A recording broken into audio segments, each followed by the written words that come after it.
السلام علیکم ورحمۃ اللہ وبرکاتہ۔ آپ کو ویلکم ہے آپ کے اپنے چینل اے ڈی ہنا میں۔ اگر کوئی شخص سخت بیماری، علت، گندی عادت، نشے میں مبتلا ہو، یا بچہ نافرمان ہو یا شرارتی ہو تو سورۃ مزمل ایک بار اس طریقے سے پڑھیں کہ جب آپ اس آیت پر پہنچیں، ان لک فی النہار سبحا طویلا پہ جب پہنچیں تو تصور اپنے مقصد کا ہو: جادو، بے اولادی، قرض سے نجات، بیماریوں سے چھٹکارا، پریشانیوں سے نجات وغیرہ کے لیے اس آیت کو ایک تسبیح یا 11 تسمیہ گھر گھرا کر پڑھیں۔ باقی صورت مکمل کر لیں۔ 21 یا 27 یا 41 دن تک جاری رکھیں۔ حیرت انگیز رزلٹ آپ کو ملے گا۔ چند دن میں حالات آپ خود بدلتا دیکھیں گے۔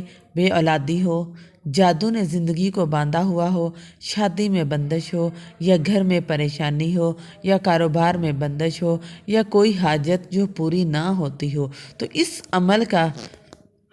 اس صورت کا عمل کریں۔ سورۃ مزمل سے دوستی کر لیں۔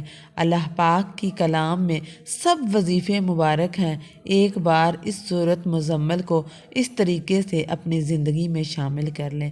جو جنات سے بچ جاتا ہے وہ بیماریوں، وبائی امراض سے بھی بچ جاتا ہے، مصیبتوں سے بچ جاتا ہے۔ جس وقت آپ اپنے بیٹے یا بیٹی کی شادی کرنے کا سوچ رہے ہوں تو سورۃ مزمل کو پڑھنا شروع کر دیں۔ انشاءاللہ اللہ تعالیٰ بہتری فرمائے گا۔ اس خوبصورت وظیفے کے بعد چینل کو سبسکرائب کرنا تو بنتا ہے، لائک